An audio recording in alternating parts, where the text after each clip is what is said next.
Hey, oh, I'm looking forward to this one.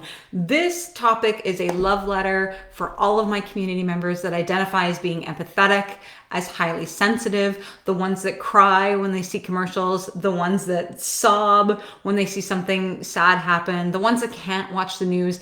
For all of those community members, this one is for you. And I share this with you because for a lot of my life, I didn't really realize that my ability to have empathy, or to be clairsentient, meaning I can feel things really, really deeply, and how emotional I was, and the fact that I cried at so many things. I still cry at so many things, even to this day. For the longest time, I felt a lot of shame around that. And I've always been told, like, don't be so emotional, especially in my corporate roles. I was always told, you're too emotional, you cry too much, you take things too personally, yada, yada, yada. This was all stuff that I heard all the time from my employers for as long as I can remember. Even in some of my first jobs, that was always what I heard. And if I think back to like high school and things like that, same thing. Teachers, other kids in the school, everybody told me I was too sensitive and to pretty well stop crying.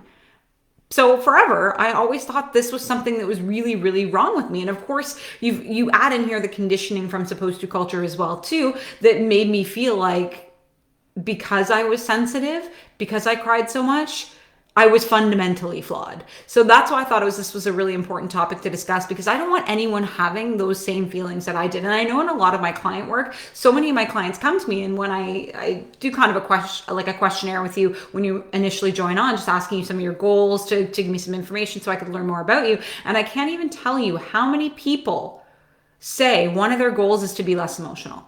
And that's heartbreaking to me, because where do we pick up on this idea that to be emotional was bad, especially as a woman too? And if you think about it, if you think about some of these patriarchal influences that have been around for so long, it's like a woman is called hysterical if they're crying, or they're called crazy, or they're cry babies, or big girls don't cry, and all this stuff. There's no crying in baseball even. Like, think about some of this messaging that we have received for most of our life. We have been taught to shut down our emotions, and we have learned that to be emotional is problematic and it needs to be changed ASAP. But what I'm doing with my clients and in the client work that I'm doing with them is collaboratively having them understand that their emotions are a beautiful part of who they are. And yes, there are times when you want to be like, okay, is this the right time to be emotional? Maybe I need to like put some grounding strategies into place so that I'm not having emotional outbursts at inappropriate times. But I am no longer willing to apologize for being emotional, and I'm no longer willing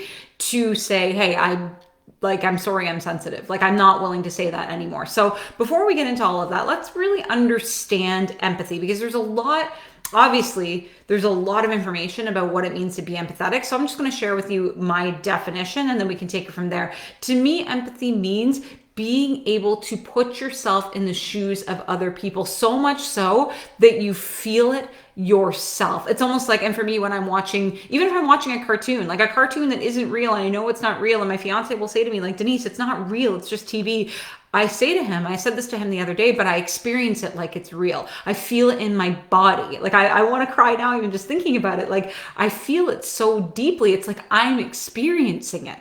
And I can't turn that off, nor would I want to turn that off, because it makes me really, really good at my job. And on top of that, I'm hypersensitive to the energy of other people. So if I'm close to you, and even if I'm not close to you, if I can walk in a room, I can almost feel the vibe of the room or what's going on in that space, simply by feeling the energy. I'm so sensitive to it. I can feel what's happening. My body is just simply attuned. That's how I'm hardwired. And what's interesting is I thought everybody was like this, but as it turns out, it's a real gift. But again, I was shamed for it for so long that I never saw it as a gift. I always saw it as a problem. And for a long time, I probably shut it down. But now that I am embracing this aspect of who I am fully and no longer apologizing for it, now I can bear witness to how powerful this is.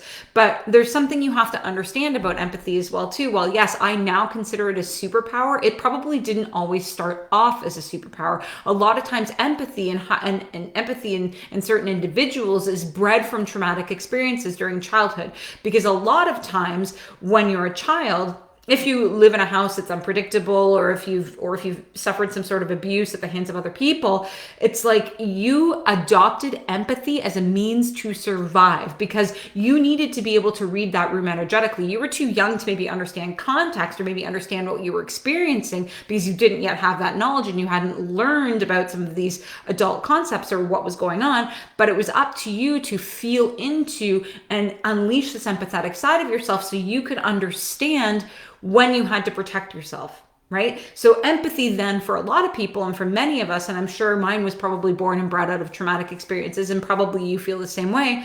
It's like I had to adopt that strategy in order to protect myself because that's all I had. All I had was this kind of intuitive sense that something was wrong. And I was like, okay, my parents, something's going on here.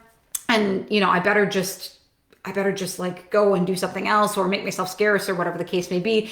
And even for me, because I went through such a traumatic experience with abuse as a child, it's like I became hypersensitive. My sensitivity and my ability to read the room heightened.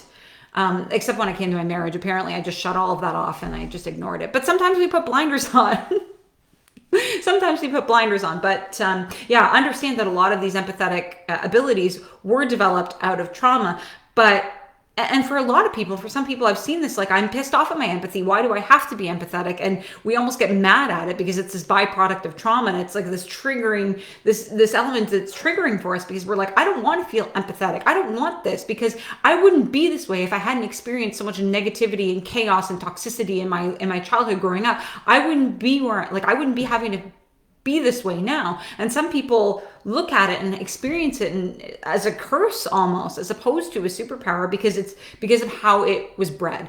But I've come to look at it now as this really incredible, powerful, magical aspect of what makes Denise, not only just a part of my personality, a part of what people have come to appreciate about me, a part of my ability to make other people feel safe, to be able to, experience, even in my client work as a therapist, a client come in and I can feel their energy. And as we go along through the journey to worthiness, and as our sessions progress, I can feel that energy flip, and nothing makes me happier to be able to bear witness to that and to be able to say, your energy feels different. Where you were in the beginning versus now is different. I can feel it. I can sense it. It's lighter. It's more excited about the possibilities. There isn't the same deep sense of dissatisfaction in you any longer. It's really starting to flip. And that's not to say everything's going to be perfect forever and ever and amen. Obviously that's not the case. We ebb and flow as human beings. It's simply in our nature. But to be able to sense that energy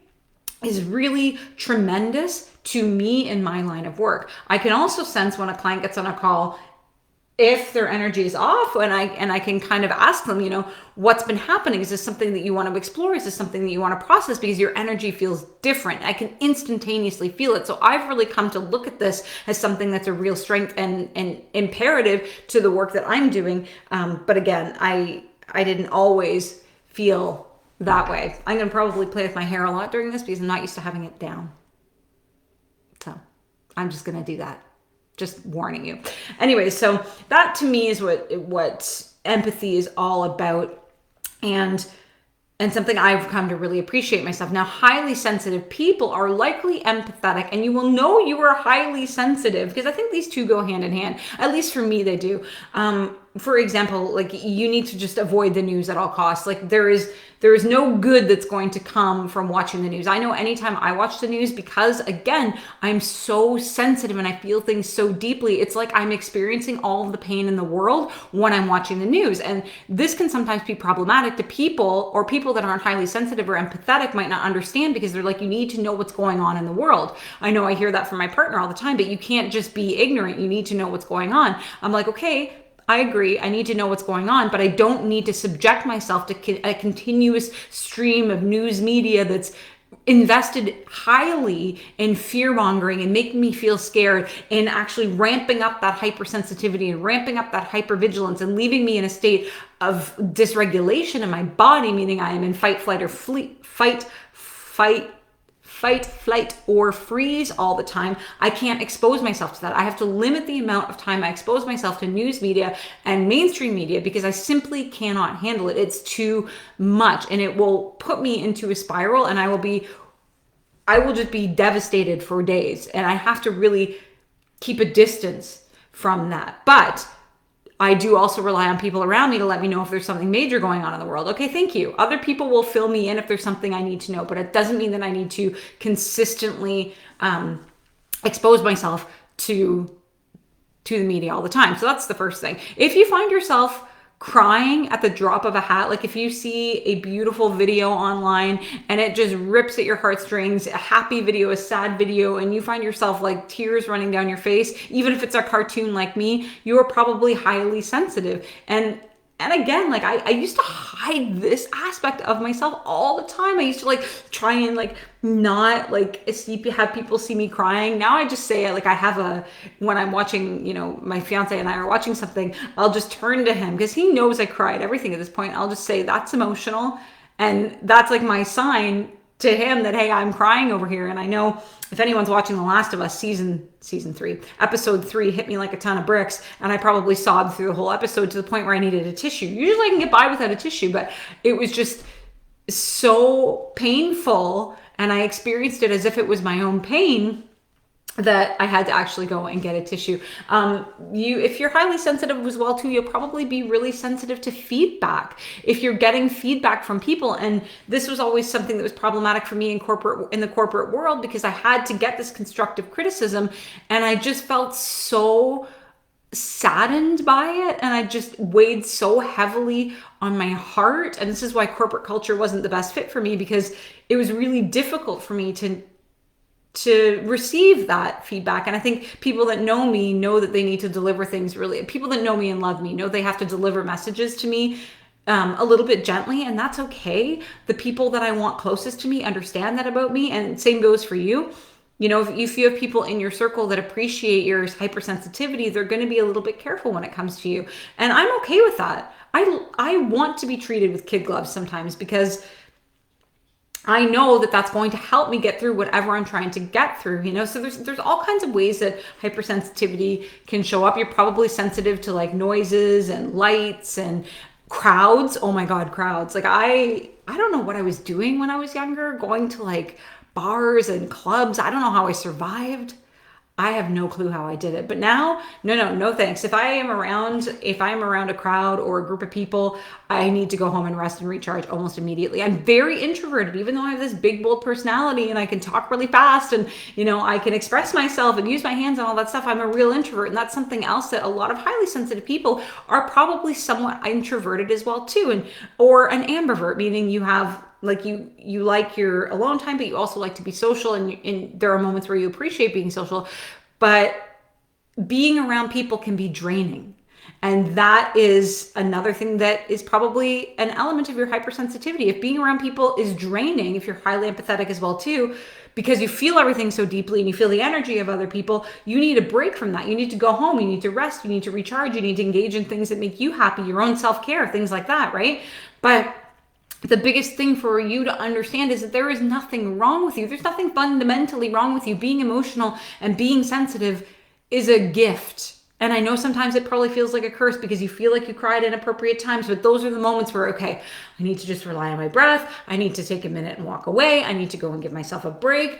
Or if you feel comfortable with the person, I'm just going to let myself cry. That's who I am. This is who I am. And even if and I say this all the time in my client work, right before any of my clients sign on with me, I'm like, I will laugh with you. I will be there for you. I will be angry with you, and I will cry with and for you. Expect it, because I'm going to cry. I'm going to cry. That's it's expected, because that's who I am as a person.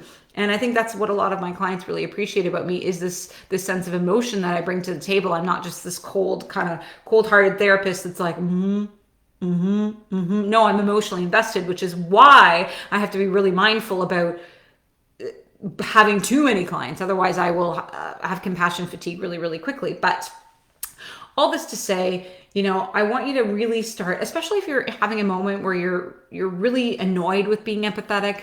I want you to start looking at it like this might have been born as a means of survival, but it's something that's so a part of me now, and it's a beautiful part of me, and I want to learn how to embrace that as much as I can, because it's part of me. And if you're looking for ways to protect yourself in terms of like, I'm highly empathetic, what do I do to protect myself? Because I want to go out into the world and I want to be a part of the world and I don't want to just shy away or become a hermit, but how do I protect myself? Because I feel things so different, so deeply. And one of the best ways that my Reiki instructor, Sonia Madden, taught me how to protect myself was to literally sit in a moment of silence before you have to go anywhere and surround yourself in a bubble of light. I want you to literally sit down and picture this big, beautiful bubble of light surrounding you. And I want you to set the intention to allow this bubble of light to be your protection, that any, unwanted or negative energies or negativity that comes at you, may it be sent back to the source with love, light, and positivity. And that's a really important aspect of it, because as this, negative energy or these negative emotions are bouncing off of your shield, they're going back to the person that sent them, but with love and positivity, so that it's a win-win. You're not taking on all that energy and they're getting love, light, and positivity back. There's other ways too. If you feel like you're really holding on to a lot of energy of other people, one of the best ways to get rid of that is to immerse yourself in a bath, water of any kind, bath, a shower. Ask for the water to rid you, to cleanse you of any negative energies that might be around you, to cleanse you and to get rid of anything that doesn't belong to you. And if you're feeling, sorry, I think I had something in my teeth. If you're feeling a particular energy that doesn't feel like yours, something I also like to do is to be like, okay, I'm feeling this anxiety. Does this belong to me or does this not belong to me? And intuitively, you'll know, okay, this is not mine. So if you feel like your intuition's like, nope, doesn't belong to you. Again, I send this back to the source of love, light, and positivity, but always being sure to move from a place of love, because there's a lot of people that don't know these techniques. There's a lot of people out there that aren't empathetic, that don't know what it's like to experience this, that don't know what it's like to feel deeply what other people are going through. And it's weird, because if you're so used to it, you feel like everybody is used to it, but there's a lot of people that aren't. There's a lot of people that live still in this really negative space. And even though they don't really realize it, they still need that love. They still need that light. They still need that positivity. So if you're feeling that negativity from somebody, you can't control their negativity, because that's on them and that's theirs to own. But what you can do if you're feeling it and experiencing it is protecting yourself and sending it back to them with love and light, because that intention alone can have a really big impact on that individual, whether you know it or you don't, or they know it or they don't. But hopefully this has been a very interesting topic for you. If you identify as somebody that is highly sensitive or empathetic, please drop it in the comments below. I would love to open up a conversation, but never let supposed to culture tell you that you're being emotional and it's a bad thing, because it's not a bad thing. It's a beautiful thing, and it's an amazing part of who you are. So let's celebrate our emotions. I love being emotional. I love being empathetic, and I love being highly sensitive. And I hope you feel the same way as well. But with that, I'm going to go get something to eat, and I'll see you next time.